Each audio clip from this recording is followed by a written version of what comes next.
9 ہے، لیکن وصال کی تاریخ میں کوئی اختلاف نہیں۔ اپنے بیگانے سارے لوگ کہتے ہیں کہ 12 ربیع الاول کو آقا علیہ السلام کا وصال ہوا، اور ہمارا مسلک اہل سنت کے فالوور کا عقیدہ ہے کہ 12 ربیع الاول تاریخ ولادت بھی ہے اور تاریخ وصال بھی ہے۔ اس لیے ہم لوگ وفات کا غم نہیں مناتے، ولادت کی خوشیاں مناتے ہیں، کیونکہ سرکار کی موت نہیں، وہ تو بس ایک وعدہ صادقہ ہے۔ اصل میں مثل ثابت وہی حیات جسمانی ہے۔ آقا علیہ السلام اپنی قبر میں جلوہ افروز ہیں، ساری کائنات کا مشاہدہ کرتے ہیں، تو جو مر جائے سڑ جائے آدمی اس کا نہ غم مناتا ہے۔ حضور تو اس وقت بس ایک پلک جھپکنے کے لیے موت آئی، پھر تو پہلے ہی کی طرح آپ زندہ ہیں۔ اسی لیے کہا جاتا ہے کہ اپنے گھر میں جب داخل ہو جاؤ تو سلام کرو گھر والوں کو، غریبی دور ہوگی۔ اگر گھر میں کوئی نہیں ہے تو کہو السلام علیکم ایھا النبی، کیوں؟ فإن روح النبی موجود فی بیوت اہل الاسلام، اس لیے کہ حضور کی روح ہر مسلمان کے گھر میں موجود ہوتی ہے۔ آپ نے بے شک تو کہہ دیا، سبحان اللہ تو کہہ دیا، یہ آپ کی سوچ تھی، مگر میری سوچ سنیے۔ میری سوچ یہ ہے کہ آپ اپنے مولانا صاحب کے سامنے رجنی گندھا نہیں کھاتے ہیں، آپ اپنے باپ کے سامنے کھینی گڑ کا پویا نہیں کھاتے، آپ اپنے باپ کے سامنے گناہ نہیں کرتے، لیکن جب آپ کو وشواس ہے کہ میرے گھر میں نبی کی روح موجود ہے، پھر نبی کے سامنے 12 گھنٹے ٹیلی ویژن کی اسکرین پہ کیا گڑبڑ دیکھتے رہتے ہیں، کیا گڑبڑ دیکھتے رہتے ہیں، کیا انسٹاگرام اور فیس بک پہ کیا کرتے رہتے ہیں، کیا سمجھتے ہیں کوئی نہیں دیکھ رہا ہے؟ واللہ خبیر بما تعملون، جو کچھ آپ کر رہے ہیں اللہ کو خبر ہے۔ اور پھر عقیدہ اہل سنت کے مطابق مصطفیٰ کی روح گھر میں ہے تو مصطفیٰ بھی دیکھ رہے ہیں کہ تم کیا کر رہا ہے۔ تو حیا اور شرم کا تقاضا یہی ہے کہ ہر مسلمان اپنے گھر سے ٹیلی ویژن کو ہٹا دے۔ اگر ٹیلی ویژن اگر ہے بھی تو اس کے حمایتی نہیں ہے۔ ہم تو ہمارا گھر دیہات میں ہے، 50 لاکھ کا، شہر میں ہے 1 کروڑ کا گھر، اور اس میں 15-20 کمرے ہیں، 4 منزلہ مکان ہے، ایک روم میں بھی ایک ٹیلی ویژن نہیں ملے گا۔ اس زمانے میں چمکتی دمکتی اس پیریڈ میں ایک ٹیلی ویژن میرے گھر میں نہیں، نہ دیہات والے گھر میں ہے نہ شہر والے گھر میں۔ اور ہم 5 بھائی سے ہیں، وہاں بڑے ہم ہیں، میرے چھوٹے بھائی کوئی حافظ ہے، کوئی مولوی ہے، کوئی اسکول کا پڑھا ہوا ہے، مگر اسکول کا جو پڑھا ہوا ہے اس کے گھر میں بھی ٹیلی ویژن نہیں ہے۔ یہ بالکل پرفیکٹ بات ہے، سچی بات۔ اب آپ بتا سکتے ہیں کہ آپ کہتے ہیں کہ ٹیلی ویژن کے بغیر کون جیے گا اس زمانے میں؟ کیا مولانا صاحب پرانی باتیں آپ کر رہے ہیں؟ میں جی رہا ہوں، میرے بھائی 5 جی رہے ہیں، وہ سب جی رہے ہیں۔ آپ بولیں گے کہ مطالبہ جہیز کیے بغیر شادی کیسے ہوگی؟ میں اپنے باپ کی نیابت کا حق ادا کرتے ہوئے کئی بھائیوں کی شادی میں نہیں کرائی، کسی سے ایک پیسے کا ڈیمانڈ نہیں کیا۔ اس زمانے میں 50 سال پہلے کی بات نہیں، اس زمانے میں ہمارے سارے بھائی بائک سے چل رہے ہیں، ہمارے گھر کی خواتین کار سے چل رہی ہیں، لیکن وہ کار کسی نے دیا نہیں ہے، وہ کار غوث اعظم کا تحفہ ہے۔ جہیز میں نہیں لیا ہوں، ایک بائک تک نہیں لیا ہوں، چاروں بھائی۔ Thank you so much. اس زمانے میں کون چلے گا؟ اس زمانے میں کون عمل کرے گا؟ اس زمانے میں چلنے والے لوگ چلتے ہیں، عمل کرنے والے لوگ عمل کرتے ہیں۔ آپ بولتے ہیں کہ رجنی گندھا کھائے بغیر کون رہے گا، گٹکا کھائے بغیر کون رہے گا، شدھ پلس کھائے بغیر کون رہے گا؟ آپ اگر عادت کے غلام ہیں تو کیا مطلب سارے لوگ عادت کے غلام ہیں؟ ایک مولانا صاحب میرے ساتھ میں آج تھے، تو ہم ایئرپورٹ پر آتے ہوئے 4 جگہوں پہ کار روک کر کے وہ رجنی گندھا کا پویا کھولنے کے لیے، جاؤ یہ بڑا والا وہاں بھائی کے لیے، حضرت یہاں نہیں ہے، چلو آگے۔ پھر آگے گاڑی ہوتی ہے، وہ بڑا والا، چھوٹا والا میں کہوں گا، وہ بڑا والا ہم کو نام معلوم نہیں ہے۔ 4 بار گاڑی ہوئی اور پورا راستہ وہ کھاتے ہوئے آئے۔ پلین پر چڑھنے سے پہلے گئے، منہ صاف کیا، پھر بیٹھ گئے۔ ہم بھی تو ساتھ میں ہیں، ہم بھی تو رہتے ہیں۔ ایک دھندھا نہیں جانتے, ایک بھٹکا نہیں جانتے, ایک بھولکا نہیں جانتے, ایک پان نہیں جانتے. ایسا نہیں کہ 50 سال پہلے کے آدمی ہو رہے ہیں, 50 سال پہلے پیسہ نہیں تھا تو نہیں کھاتے تھے. نہیں, آج کے زمانے میں کوئی رجنیگندھا نہیں, کوئی بھولکا نہیں, کوئی شدھ کلش نہیں, کوئی پان نہیں. جب ہم ہی اس زمانے میں رہ رہے ہیں, چاہنے والا اگر چاہ لے تو کوئی بھاری بات نہیں ہے. عادت کے غلام مت بنے, اپنی خواہشات کو دبا کے رکھے, خواہشات کے غلام نہیں بنے. بندہ جب نیک بننا چاہتا ہے تو حدیث میں آیا ہے کہ تم ایک قدم بڑھاؤ, اللہ کی رحمت ہے 10 قدم تمہارے استقبال کرے. تم اللہ کی طرف چلنا شروع کرو, اللہ کی رحمت ہے دوڑ کر تیرا استقبال کرے. لوگ کہتے ہیں کہ اس زمانے میں کون داڑھی رکھ کر کے MBBS ڈاکٹر بنتا ہے, کون داڑھی رکھ کر IAS آفیسر بنتا ہے. نماز پڑھنے 5 بار مسجد جائیں گے کہ کتاب پڑھیں گے, وہ تو کمپٹیشن فیس نہیں کر پائیں گے. ایک لڑکا میرے علاقے کا علی گڑھ میں پڑھتا تھا, ٹاپ کلاس کا MBBS ڈاکٹر بنا, کالج میں ٹاپ کیا, یونیورسٹی میں ٹاپ کیا. لیکن جب بھی اس کی ماں فون کرتی تھی, اس کا روم پارٹنر بولتا تھا کہ وہ نماز پڑھتا ہے, روم پارٹنر کہتا تھا کہ وہ تلاوت کرتا ہے. ماں باپ پریشان تھے کہ میں ان کو ڈاکٹر بننے بھیجا ہوں, یہ جو عام صوفی صاحب بن گیا ہے, جب بھی فون کرو تو بولتا ہے پارٹنر اس کا نماز پڑھ رہا ہے, تلاوت کر رہا ہے. لیکن ایسا نہیں کہ 24 گھنٹے نماز پڑھتا, فجر کے ٹائم میں فجر, ظہر کے ٹائم میں 15 منٹ, عصر میں 10 منٹ, مغرب میں 10 منٹ, عشاء میں 20 منٹ, فجر میں 10 سے 15 منٹ, تو سب ملا کر تو صرف 1 گھنٹہ, سوا گھنٹہ. لیکن اس کے علاوہ جو ٹائم بچتا تھا وہ 10 گھنٹے, 12 گھنٹے اس پہ بھی کرتا تھا, 16 گھنٹے. اتفاق سے ماں باپ کا فون اس ٹائم میں آتا تھا جب کہ عصر کا ٹائم ہوتا, مغرب کا ٹائم ہوتا, عشاء کا ٹائم ہوتا, صبح سویرے فجر کے بعد قرآن پڑھنے کا ٹائم ہوتا تھا. وہ فزکس کیمسٹری بعد میں پڑھتا تھا, پہلے وہ قرآن پڑھتا تھا فجر کے بعد. کیونکہ فجر کے بعد جب بندہ ایک چیپٹر قرآن کا پڑھ لیتا ہے, فزکس کیمسٹری کا وہ چیپٹر جو 5 گھنٹے میں یاد ہوگا وہ 1 گھنٹے میں یاد ہو جاتا ہے. اپنے کام کا آغاز قرآن پاک کی تلاوت سے کریں, اپنے کام کی شروعات قرآن پاک کی تلاوت سے کریں, پھر دیکھیں اس کی برکتیں کتنی ہوگی. 90 سال کی عمر میں بھی بغیر چشمے کے آپ کتاب پڑھیں گے, اگر آپ بچپن سے قرآن پاک پڑھنے کے آپ عادی ہیں. جو کچھ بھی تماشے آج ہو رہے سب ہمارے اپنے کی ہوئے. اللہ تعالیٰ ہمیں مالدار بنانا چاہتا ہے, اور مالدار بننے کے لیے محنت چاہیے, مالدار بننے کے لیے حکمت چاہیے. ایسا نہیں کہ آسمان سے سونے کی بارش ہو جائے گی یا زمین سے سونے کی ہانڈی نکل جائے گی, ایسا نہیں.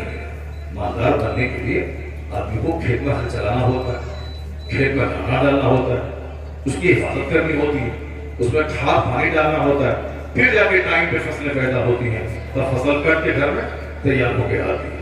ایسے نہیں جادو کی چھڑی گھما دیں, کھیت سے سونا نکل گیا, آم کا پیڑ لگا دیں, وہاں سے ہیرا نکل جائے, لیچی کا پیڑ لگا دیں, وہاں سے سونا نکل جائے. اس دنیا میں ایسا نہیں ہوتا.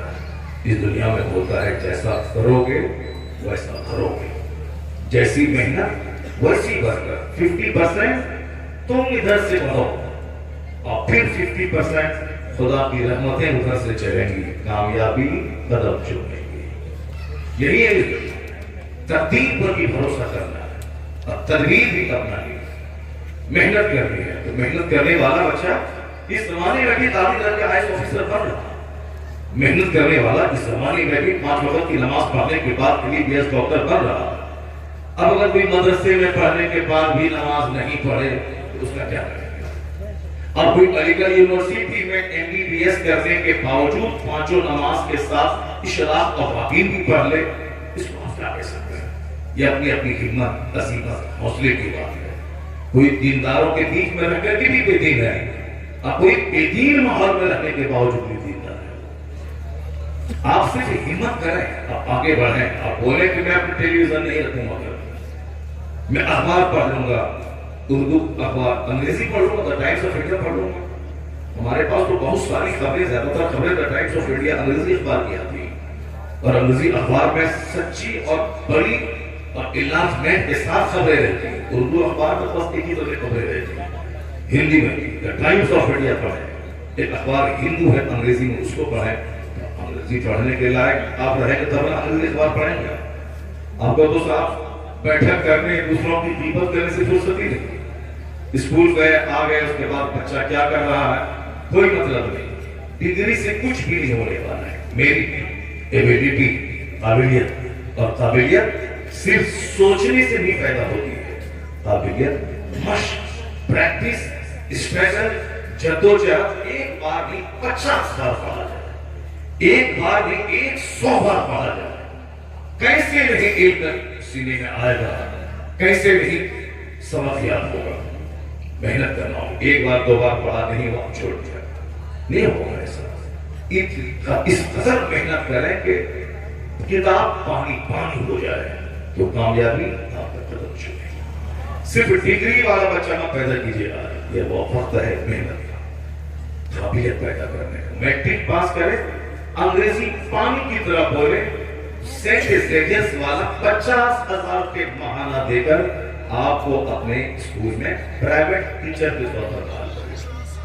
اور ایم اے تک کی ڈگری ہے، قابلیت کچھ نہیں ہے، زیرو، آپ کی کوئی حیثیت نہیں ہے. آپ بولیں گے ہاں گھر مکان دے کر کے 50 لاکھ رشوت دے دیں گے. جب قابلیت نہیں رہے گی تو رشوت نہیں ہے. گھر مکان بیچ دیں گے، گاڑی بیچ دیں گے، کھیت بیچ دیں گے، 50 لاکھ لے لو، نوکری ہم کو دے دو تاکہ ڈیلی 5 گھنٹے جا کے وہاں دفتر میں جا کے بیٹھے اور مہینہ لگنے کا 2 لاکھ روپے مہینہ کمائے، آرام سے کھائے. یعنی حرام کھانے کی نیت ہے، محنت کی نیت نہیں.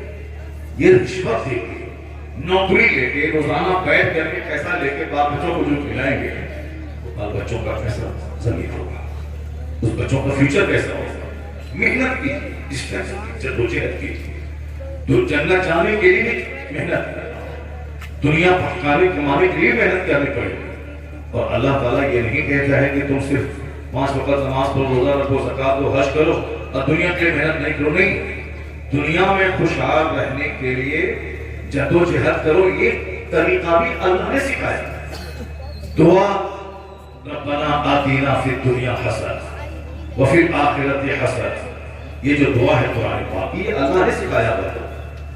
یہ دعا کسی انسان نے لکھی ہوئی نہیں ہے، یہ دعا قرآن کریم میں اللہ نے اپنے بندوں کو مانگنے کے لیے سکھایا ہے کہ تم ہم سے یہ مانگو، ربنا آتینا فی الدنیا حسنہ، اے اللہ ہمیں اس دنیا میں بھلائی عطا فرما، مرنے کے بعد بھلائی عطا فرما، اور ہمیں جہنم کی آگ سے بچا دے.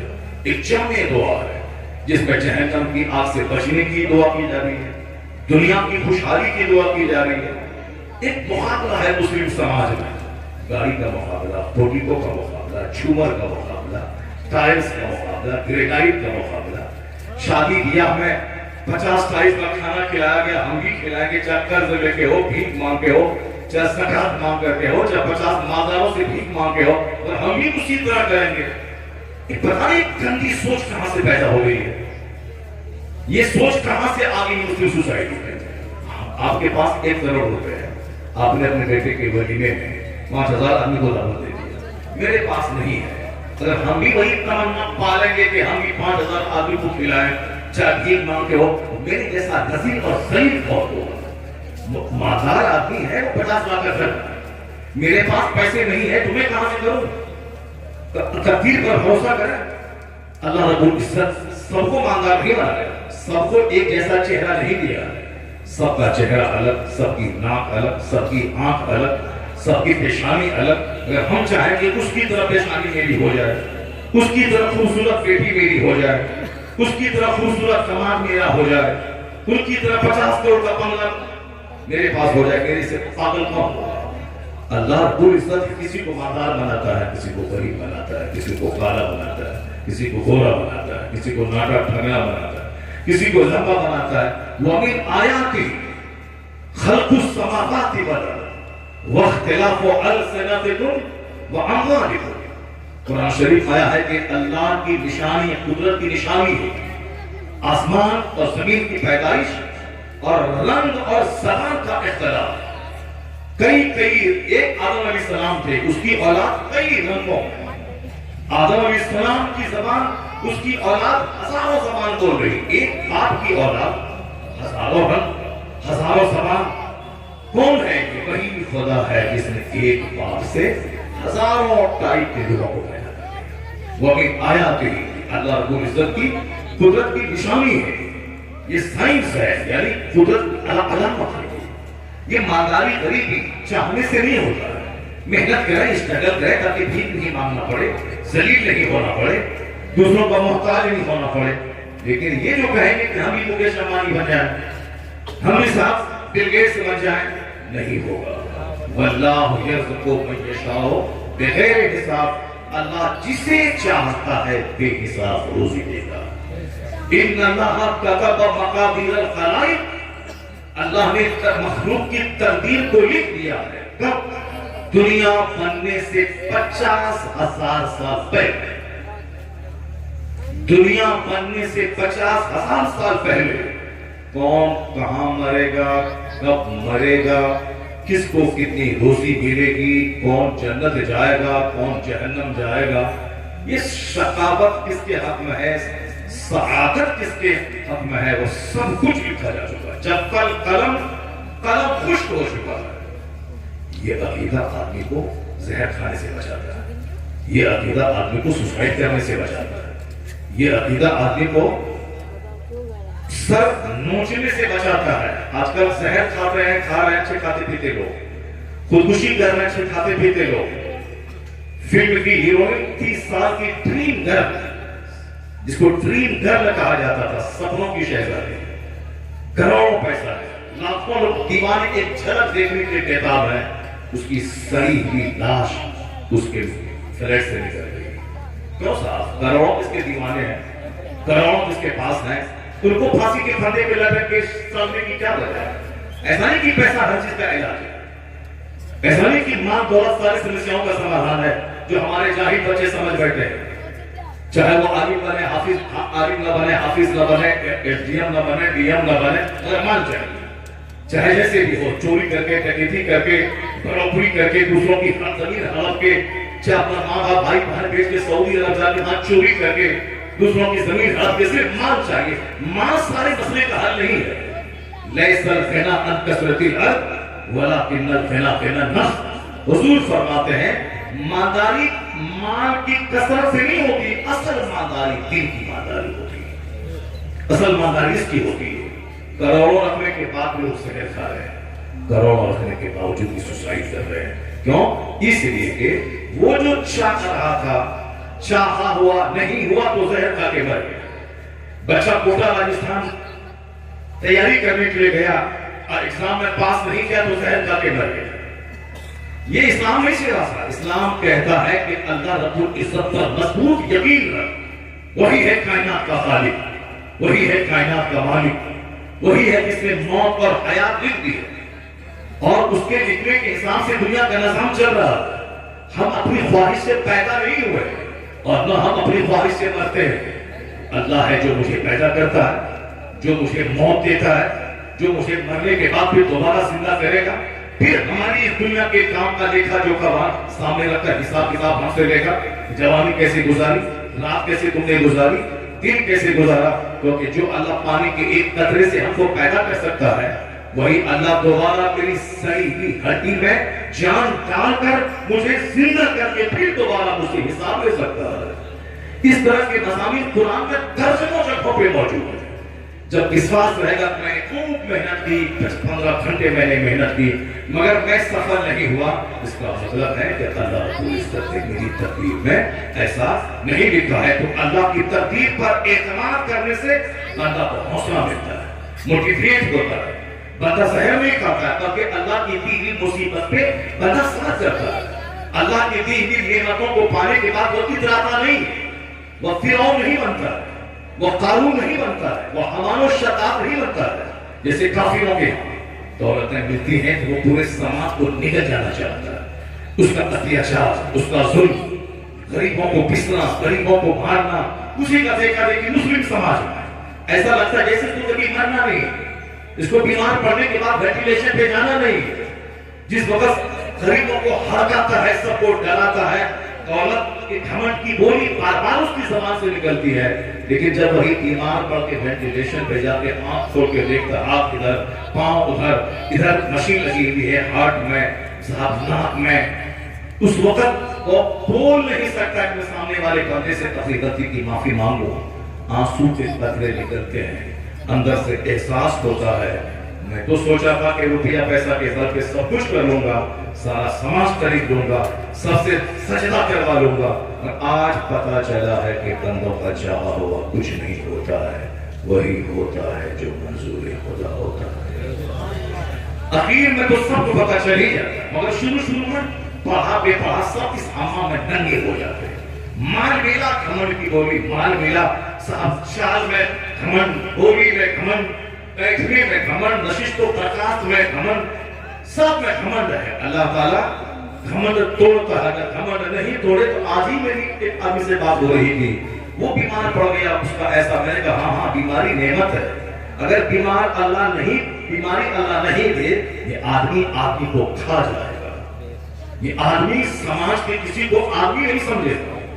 مولانا، مولوی، پیر، فقیر، مدرسہ، مسجد، خانقاہ کچھ نہیں ہے، سب پیسوں کا گھمنڈ ہے، پیسوں کا غرور ہے، کسی کو کچھ نہیں سمجھتا ہے، سب لوگ ان کو سلام کریں، یہ کسی کو سلام نہیں کرے۔ وہ تو اللہ ہے جو بیماری دے کر غرور توڑتا ہے، جو بیٹوں کی موت دے کر غرور توڑتا ہے، جو 10 سال کا کاروبار ٹھپ کر کے غرور توڑتا ہے، جو اسے ذلت آمیز رسوا کن حالات دے کے اس کے گھمنڈ کو توڑ دیتا ہے۔ اس لیے آدمی اللہ پر مضبوط یقین رکھے کہ جو ہوتا ہے اللہ کے چاہنے سے ہوتا ہے۔ مالدار بنے تو شکر ادا کرے اور غریب بنے تو صبر کرے، کیونکہ اپنے ہاتھ میں کیا ہے۔ اللہ جب نعمت دے تو شکر ادا کرے، غریبی دے تو صبر کرے۔ شکر نعمت کو بڑھا دیتا ہے اور صبر بے پناہ اجر کا بھاگیدار بنا دیتا ہے۔ انما یوفی الصابرون اجرهم بغیر حساب۔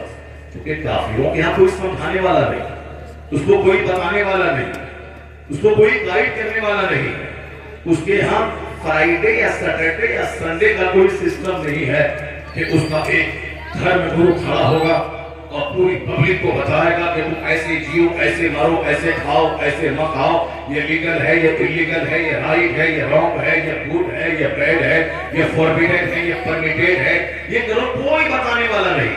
اسی لیے اس کا آدمی کوئی گائے کا پیشاب پیتا ہے، کوئی اونٹ کا پیشاب پیتا ہے، کوئی اپنا پیشاب پیتا ہے، یعنی کوئی سمجھانے والا، گائیڈ کرنے والا نہیں ہے۔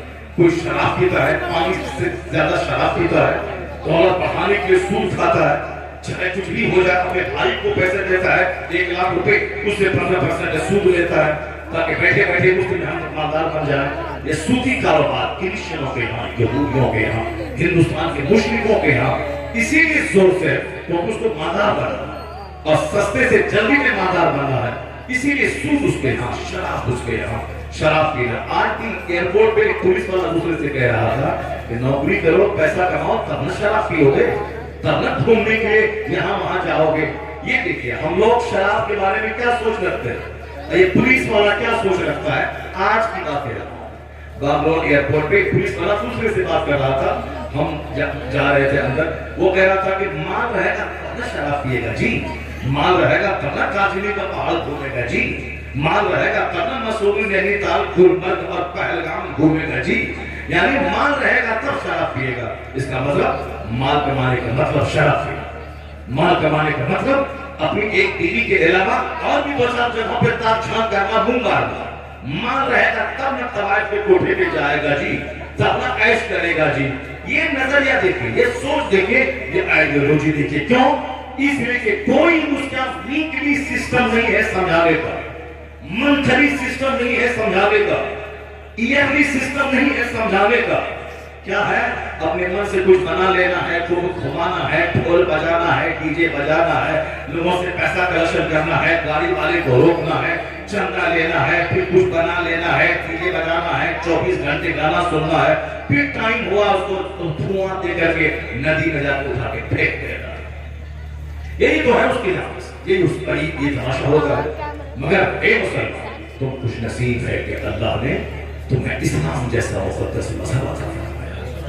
جمعہ جیسا دن ہر مسلمان کو نماز پڑھنا، چاہے وہ اپنے ہاتھ کا دیہاتی رہے یا امریکہ کے واشنگٹن ڈی سی کا رہنے والا ہو، مسلمان، ہر مسلمان اپنی بالغ شہری پہ نماز جمعہ فرض ہے۔ اور نماز جمعہ کی فرضیت یہ نماز پنجگانہ سے زیادہ تاکیدی فرض ہے۔ ہاں، جس پر فرض نہیں ہے اس کے لیے جمعہ سے زیادہ فجر، ظہر، عصر، مغرب، عشاء کی نماز ہے۔ جیسے مسافر پہ جمعہ کی نماز فرض نہیں، یہ جمعہ نہ پڑھے ظہر پڑھ لے، لیکن جو مقیم ہے، شہری ہے، جس پر جمعہ فرض ہے، وہ اس کے جمعہ کی نماز پڑھنا ضروری ہے۔ لگاتار 3 جمعہ نہیں پڑھے بغیر کسی عذر کے تو کے دل پہ مہر لگ جائے، اس کا سینہ سخت ہو جائے۔ اور جمعہ کی نماز میں بغیر واز کے جمعہ کی نماز نہیں ہوتی، جیسے بغیر وضو کے نماز نہیں ہوتی، اسی طرح بغیر خطبہ جمعہ کی نماز نہیں ہوتی، چاہے 1 دن کی تقریر ہو، چاہے 1 گھنٹے کا واز ہو، مگر یہ فرض ہے، یہ شرط ہے، شرط کنڈیشن، جس کے بغیر جمعہ کی نماز نہیں ہوگی۔ امام ممبر پہ کھڑا ہو کے قوم سے مخاطب ہو کے کہے گا کہ ایھا الناس، اے لوگوں، ایسے جیو، ایسے کھاؤ، ان سبیلکم طویل طویل وسعکم طویل طویل، اطیعوا اللہ واطیعوا الرسول ومن یطع اللہ ورسولہ فقد فاز فوزا عظیما۔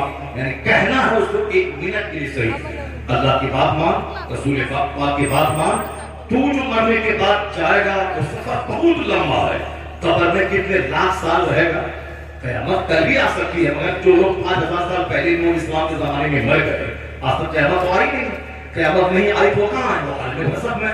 اس لیے قبر میں کتنے 1000 سال رہے گا، میدان محشر کی گرمی 50,000 سال تک 1 دن ہوگا، پھر پھلسرا جو 500 سال کی برابر مسافت کے برابر ناسک پھول ہے، جو 5 سے زیادہ باریک کاغذ زیادہ تیز، اس پہ چلنے کے بعد ہی آگے جنت ہے، کوئی 1 قدم جا کے گرے گا، کوئی 10 قدم جا کے گرے گا۔ یہ کتنی خطرناک سے منزلیں ہیں، سبیلکم طویل طویل۔ یہ ہر جمعہ کے دن میرا امام مجھ کو ریمائنڈ کرتا ہے، یاد دلاتا ہے کہ تو دنیا میں رنگ رنگین کے لیے نہیں پیدا ہو، یہ دنیا آج ہے کل ختم ہو جائے گی۔ تم نے نہیں دیکھا تیرا دوست مر گیا، تم نے نہیں دیکھا تیرا باپ تیرا دادا مر گیا، تم نے نہیں دیکھا جو بچپن میں تیرا ساتھی کھیلتا تھا اس میں سے بہت سارے لوگ مر گئے، تم نے نہیں دیکھا جو جوان تیرے ساتھ مستی کرتے تھے ہاٹ بازار میں اس میں سے بہت سارے لوگ مر گئے۔ جب تیرا دوست نہیں رہا، جب تیرا باپ نہیں رہا، جب تیری ماں نہیں رہی، جب تیرا دادا نہیں رہا، جب تیرا فرینڈ نہیں رہا، جب تیری بیوی نہیں رہی، جب تیرا جوان بیٹا نہیں رہا، تو تو رہ جائے گا کیا؟ نہیں رہے گا، تجھے بھی مرنا ہوگا۔ یہ موت دوسروں کی، یہ ہماری موت کا خاموش پیغام ہے۔ یہ تیجا، یہ 40واں، یہ برسی اس کی ہے، ثواب اس کے لیے، مگر یہ ریمائنڈ اس کے لیے جو زندہ بچ گیا ہے اس کو بتانا ہے کہ آج ان کی باری ہے، کل تمہاری باری ہے۔ یہ تیجا، یہ 4واں، 50 لوگ آ گئے، قرآن خوانی ہو گئی، مرنے والے کو کیا ملا؟ ہم نے قرآن پڑھا، اس کی روح کو ثواب پہنچا دیا۔ باقی یہ جو احباب 50 کو جمع ہوئے ہیں، ان کو یہ بتانا ہے کہ ان کی موت میں اپنی موت چھانک کے دیکھنا ہے کہ جیسے اس کو امید نہیں تھی کہ میں اس حالت میں آج مر جاؤں گا، ایک لمبا پلان دماغ میں تھا کہ اس مکان کے بعد وہ مکان، اس پراپرٹی کے بعد وہ پراپرٹی، اس موت کے بعد وہ موت، اس کام کے بعد وہ کام، اس پروجیکٹ کے بعد وہ پروجیکٹ، سارا پروجیکٹ آخر میں رہ گیا۔ ایک خاموشی کے ساتھ وہ دنیا چھوڑ کے چلا گیا، ان کی چاہت کے مرضی کے بغیر وہ دنیا سے چلا گیا۔ اس کا مطلب ہے کہ کوئی ہے جو اپنی چاہت چلاتا ہے، کوئی ہے جو اپنی مرضی چلاتا ہے۔ دوسروں کی موت یہ خاموش اعلان ہے۔ ایسا نہیں کہ فجر کی نماز کے بعد رحیم الدین کا اعلان ہوا کہ وہ مر گیا، جو ظہر کے بعد اس کے جنازے کی نماز ہوگی، تو اس کا مطلب رحیم الدین مارا ہے میں نہیں مروں گا، کریم مارا ہے میں نہیں ماروں گا، ابو ستار مارا ہے میں نہیں مروں گا، نہیں، یہ ایک آواز آتی ہے کہ عبد الرحیم آج مارا ہے، کل تمہاری موت کا اعلان یہاں سے ہوگا۔ تو جو موت سے پہلے جو ٹائم بچ رہا ہے 5 دن کا، 5 گھنٹے کا، سچی توبہ کر لے، نیک بن جا، تاکہ مرنے کے بعد جہاں جائے گا وہاں کا 1 دن 50,000 سال کے برابر ہے، کچھ تو وہاں کا سامان ہو جائے، کچھ تو وہاں کے آرام کا سامان ہو جائے۔ یہی پیغام سارے نبیوں نے دیا، یہی پیغام لے کے سارے نبیوں کے اخیر میں پیغمبر آخر الزمان تشریف لائے۔ نبیوں کے آنے کا ایک ہی مقصد تھا کہ بندوں کو بتایا جائے کہ تیرا مقصد حیات کیا ہے، تو پیدا کیوں ہوئے ہو، تم مر کیوں جاتے ہو، کیوں یہ آسمان بغیر کھمبے کے بنا ہے، کیوں یہ زمین پانی پر ٹکی ہے، یہ پہاڑ کیوں پلر بنایا گیا ہے، کیوں اللہ نے 1,24,000 نبیوں کو بھیجا ہے، کیوں اللہ کے اربوں خراب فرشتے آسمان میں ہیں جہاں تیر رکھنے کی جگہ نہیں ہے، اتنے فرشتے ہیں کہ آسمان چرمرا رہا ہے۔ یہ سارا سسٹم، یہ سورج جو زمین سے قریب گنا زیادہ نہیں، 50 گنا، قریب کروڑ گنا زیادہ بڑا ہے یہ سورج، جو پوری زمین اس کے سامنے رائی کا کروڑواں حصہ بھی نہیں ہے زمین۔ یعنی اگر کوئی سورج پہ جائے وہاں سے اس زمین کو دیکھے جو امریکہ سے لے کے ملیشیا تک پوری دنیا میں دنیا اس زمین سے آباد ہے، یہ زمین ذرہ کا کروڑواں حصہ نظر آئے گی. کیوں؟ اس لیے کہ سورج کی زمین سے ہزاروں گنا ہے، کروڑوں گنا زیادہ بڑھ، تب جا کے وہ گیند کی طرح لگتا ہے اور ساری دنیا کو روشنی دیتا ہے. یہ سورج کیوں ڈیلی اگتا ہے، یہ سورج کیوں روزانہ ڈوبتا ہے، یہ چاند کیوں نکلتا ہے، یہ چاند کیوں ڈوبتا ہے، یہ رات کیوں آتی ہے، یہ دن کیوں نکلتا ہے، یہ زمین کیوں ہے، یہ پانی کیوں ہے، یہ آگ کیوں ہے، یہ ہوا کیوں ہے، یہ پانی کے قطرے سے اتنا عجوبہ انسان کون پیدا کر دیتا ہے، پھر اس کی روح نکال کے مٹی میں کون لے جاتا ہے. وہی ہے، یہی پیغام انبیاء کرام کے دنیا میں تشریف لائے. وہی رب ہے جس نے آسمان بنایا، زمین بنائی، سورج و چاند بنائے، 70% حصہ زمین کا پانی والا سمندر کا بنایا. اس نے تجھ کو پیدا کیا تاکہ وہ دیکھے کہ تم میں سے کس کا کام اچھا ہے، کون اچھا کام کر رہا ہے. تبارک الذی بیدہ الملک وہو علی کل شیء قدیر. بڑی برکت والا ہے وہ خدا جس کے قبضے میں ہے ساری سلطنت، ساری بادشاہت. وہی ہر چیز پر قادر ہے. الذی خلق الموت والحیات لیبلوکم ایکم احسن عملا. جس نے موت اور زندگی پیدا کی، created life and death, life اور ڈیتھ پیدا کیا ہے تاکہ جانچے کہ تم میں سے کس کا کام اچھا ہے.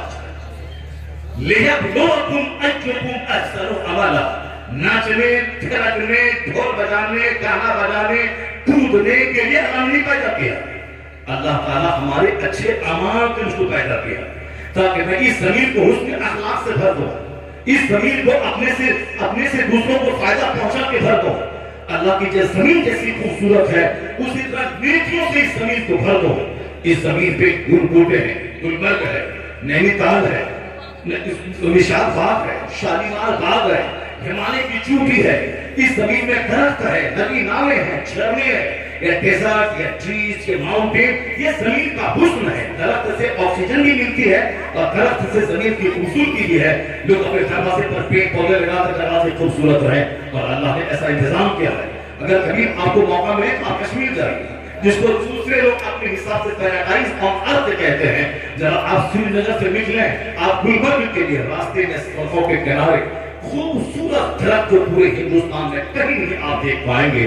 آدمی کیا اس کو ارینجمنٹ ترتیب کے ساتھ لگائے گا کہ قدرتی طور پر صاف پودے، سارے درخت بالکل قدرتی طور پر ایک سلیقہ مندی کے ساتھ لگے ہوئے ہیں جو دیکھنے سے تعلق رکھتا ہے. کون ہے جس نے 11,000 میٹر کی دوری پہ گلبرگ جیسا خوبصورت خطہ دیا؟ کون ہے جو 11,000 فٹ کی دوری پر وہاں پہلگام جیسی ٹورسٹ پلیس دیا؟ کون ہے جو تنظیم یعنی شہر کے بیچوں بیچ پورے ایشیا بر اعظم کی سب سے بڑی چیز جس میں لکڑی کا مکان، لوگ جائیں، پانی پہ رہیں، دیکھیں؟ کون ہے؟ کہیں سیب کا درخت، کہیں سرو کا درخت، کہیں انار کا درخت، کہیں آم کا پیڑ، کہیں گنے کا پیڑ، کہیں دھان کا پیڑ. یہ ساری چیزیں زمین کا حسن ہے. اللہ نے یہ ساری چیزیں میرے لیے بنایا تاکہ اس کو دیکھ کے تیرا کلیجہ ٹھنڈا ہو، آسمان کا سورج تجھ کو روشن کرے، چاند سے رات کی وحشت دور ہو، ستاروں سے تیرا دل پاک پاک ہو جائے. آم کھاؤ، سنترا کھاؤ، دھان کھاؤ، گیہوں کھاؤ، انار کھاؤ، آلو کھاؤ، بٹاٹا کھاؤ، گوبھی کھاؤ، سبزی کھاؤ، لہسن کھاؤ، پیاز کھاؤ. یہ سب لاجواب چیزیں ہیں. لہسن کینسر کا علاج ہے، ہلدی کینسر کا علاج ہے، سنترا لیور سسٹم کے ڈیمیج ہونے کا زبردست علاج ہے، گنے کا جوس، آم کا ایک گلاس جوس یہ زبردست خون کو بڑھانے میں امپورٹنٹ رول ادا کرتا ہے. یہ انار، یہ سنترا، یہ کیلا، یہ موز جس کا پیٹ میں کانسٹیپیشن رہتا ہو روزانہ رات میں ایک کیلا کھا لیا کرے. جس کو کمزوری محسوس ہوتی ہو ایک گلاس دودھ پی لیا کرے، ایک کیلا کھا لیا کرے، جوان جیسی طاقت فوری آ جائے گی. یہ ساری چیزیں میرے لیے نہ اللہ کھاتا ہے نہ اللہ کے فرشتے کھاتے ہیں. تو اے اللہ، ایک گیہوں کی روٹی کافی تھی تو تم نے چاول دے دیا، چاول ہی کافی تھا تو تم نے فروٹس دے دیے. یہ کاجو کشمش پستہ بادام کافی تھا تو تم نے انار، سنترا، جامن،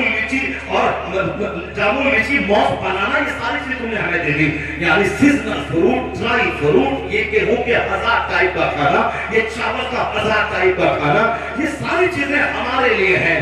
تاکہ تو سوچے تنہائی میں کہ میں کس کام کے لیے پیدا ہوا ہوں. ایک آواز اندر سے آئے گی, زمین تیرے لیے, آسمان تیرے لیے, سورج و چاند تیرے لیے, ندی نالے تیرے لیے, درخت تیرے لیے, یہ پرندوں کا گوشت تیرے لیے, سمندر کی مچھلیوں کا گوشت تیرے لیے, یہ ماں کی چھاتی کا دودھ 2 سال تک تیرے لیے, اور یہ جانوروں کے تھنوں کا دودھ 90 سال کے بڑھاپے تک, یہ بکری کا دودھ, گائے کا دودھ, بھینس کا دودھ تمہارے لیے. یہ دودھ میرے لیے, گوشت میرے لیے, پرندہ میرے لیے, مچھلی میرے لیے, یہ سبزیاں ہمارے لیے, یہ فروٹس میرے لیے, ویجیٹیبلس میرے لیے. میں کس کام کے لیے؟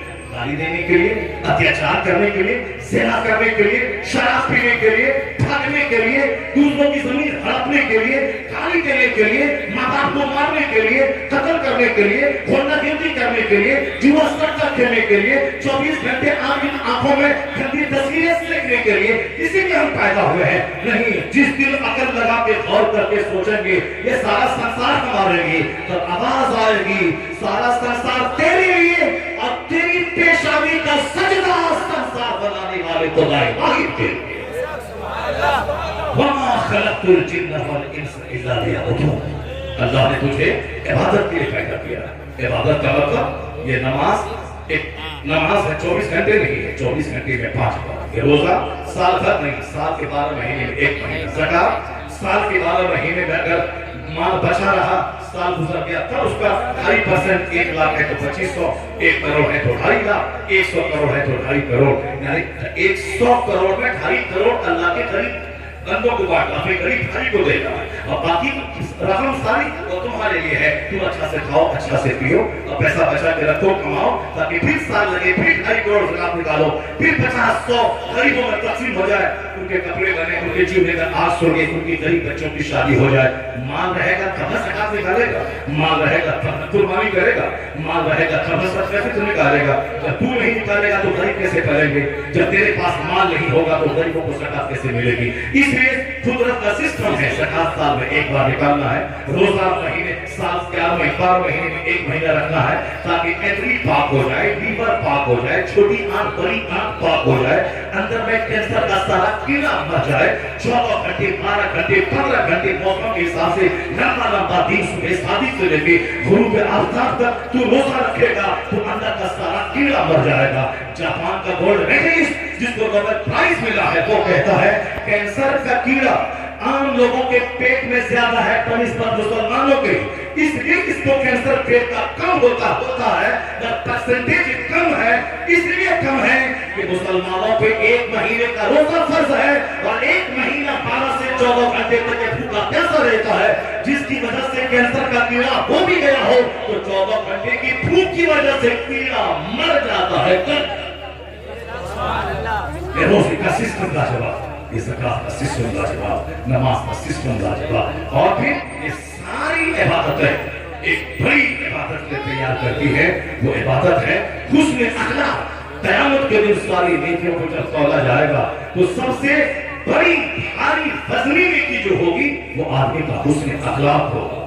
بیوی سے سلوک کیسا ہے, بچوں سے سلوک کیسا ہے, پڑوسی سے سلوک کیسا ہے, یہ آدمی کا اپنا حسن اخلاق ہوگا. یعنی سلوک کیسا ہے بچوں سے, بیوی سے, پڑوسی سے, سبوں سے, یہ ہے آدمی. نہ کہ بیوی کو مارنا, بچوں کو گالی دینا, پڑوسی کو ستانا, اپنے باس کو ستانا, اپنے ورکر کو گالی دینا, نوکر کو گالی دینا. نہیں, مصطفیٰ ساری کائنات میں ماڈل بن کے آئے ہیں, اللہ نے ماڈل بنا کے بھیجا ہے. یورپ کا دانشور کہتا ہے Anas lived in the holy service of the Prophet for 10 years, but he did not take evil word oof. یعنی حضرت انس مصطفیٰ کا غلام 10 سال تک 10 دن نہیں 10 سال تک نبی کی خدمت میں رہا. میری خدمت میں 10 منٹ کوئی غلام رہے, ہم اس کو پورے خاندان کو پھنگال دیتے ہیں. تم بے ڈھنگا ہے, بدتمیز ہے, تم کو کام کرنا نہیں آتا ہے, میں نے یہ کہا تھا تم نے وہ نہیں کیا, میں نے یہ کرنے سے منع کیا تھا, تم نے وہی پر ڈالا. مگر یورپ کا دانشور کہتا ہے مصطفیٰ کیسے لاجواب ہے کہ 10 سال تک انس اس کی خدمت میں رہتے ہیں. ناراضگی کے اظہار کا بڑا طریقہ ہے ماننا, ناراضگی کے اظہار کا درمیانی طریقہ ہے گالی دینا, اور ناراضگی کے اظہار کا سب سے لویسٹ ڈگری ادنا درجہ ہے اف کہہ کے ناراضگی کا اظہار کرنا. کہتے ہیں یورپ کا دانشور کہ مصطفیٰ کی خدمت میں 10 سال تک انس رہے مگر لفظ اف تک نہیں کہا. یہ اس بات کی دلیل ہے کہ کائنات کی سب سے عظیم ترین لاجواب ہستی کا نام محمد عربی علیہ السلام۔ ایسا انسان کو کبھی دیکھا گیا نہ سنا گیا، اس لیے تو اعلیٰ حضرت نے کہا کوئی بڑا نہیں، نہ کوئی تھنکر، نہ پروفیسر، نہ ڈائریکٹر، نہ ڈاکٹر، نہیں، سب سے اعلیٰ و اولا ہمارا نبی، سب سے اعلیٰ و اولا ہمارا نبی، سارے اچھوں میں اچھا سمجھیے جسے، ہے اس اچھے سے اچھا ہمارا